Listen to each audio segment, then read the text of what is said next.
Hello, it's Shirley and Sir Winston again. And are you ready to find out what happens next to Moses and the Israelites? When we left them the last time, God had given them the 10 Commandments. However, they are still in the desert. So shall we find out what happens next? 3 months after the Israelites left Egypt, they came to the desert of Sinai, and they camped at the desert at the foot of the mountain.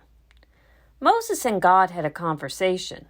God told Moses to tell the people to obey him fully and keep his covenant, and they would be his treasured possession. When Moses told the people, they said, "We will do everything the Lord has asked."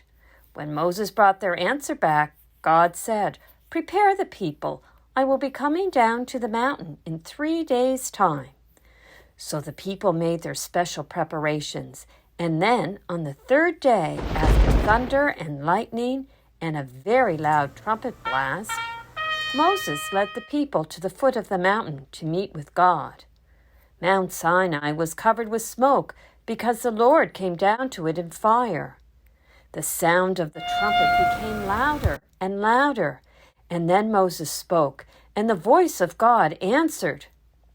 The people were so terrified they were shaking with fear. They told Moses, "Speak to us yourself, we will listen, but do not have God speak to us, or we will die." God called Moses to the top of the mountain. God and Moses had a very long conversation. God told Moses the 10 Commandments, very important laws of God, and he told them other ways that the Israelites should behave.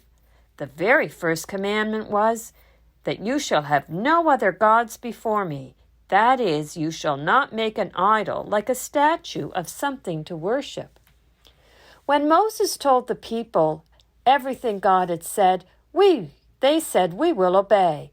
Everything the Lord has said, we will do." So they had a very special ceremony to mark the covenant with God. God told Moses, "Come up to the mountain and stay here, and I will give you tablets of stone with the laws and commandments written upon them." So Moses went up to the mountain, taking his assistant Joshua with him, and they stayed there for 40 days and 40 nights, which is the Bible's way of saying a long time. Meanwhile, back at the camp, the people gathered around Aaron and said, "Make us gods who will go before us. As for that fellow Moses who brought us out of Egypt, well, we don't know what happened to him." Aaron told them, "Take off your gold earrings and bring them to me." They did, and Aaron took out what they gave him and made it into a golden calf.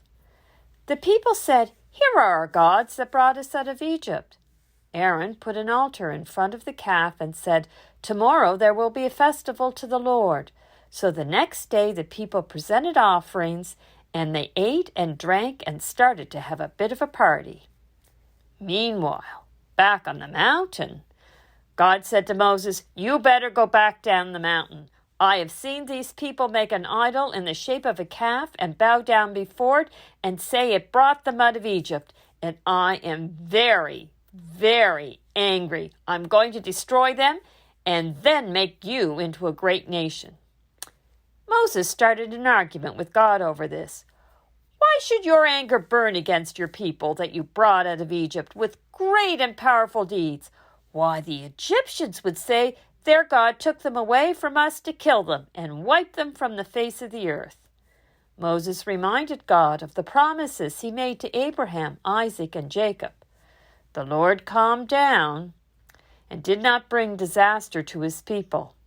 So Moses went back down the mountain, taking with him the 2 tablets that God wrote his laws on. When Joshua heard the people shouting, he said, "That's the sound of war." But Moses said, "It's not the sound of war, it's the sound of singing." When Moses got close and saw dancing and the calf, he got very angry. He threw the tablets to the ground, breaking them into pieces. He took the calf they made, burnt it in the fire, ground it into powder, scattered it on the water, and made the Israelites drink it. After things cooled down a bit, Moses said to the people, "You have committed a great sin, But now I will go up to the Lord and see if I can make atonement for their sin." He and God had another conversation, and the Lord sent a plague in punishment for what the Israelites had done. God had Moses make 2 more stone tablets, and he wrote down the words of the covenant with God, and we know them as the 10 Commandments. Have your parents or your teachers ever said sometimes, well, there's an easy way and there's a hard way to do something? And the Israelites seemed to do it the hard way. And it may be because, as the Bible said, they were a stiff-necked people. That was a people that was stubborn, that they didn't respond well to the guiding of God. And because they didn't respond well to the guiding of God and trust, they were going to be wandering a lot more years in the desert. Shall we have a little prayer together? If you could bow your heads and repeat after me.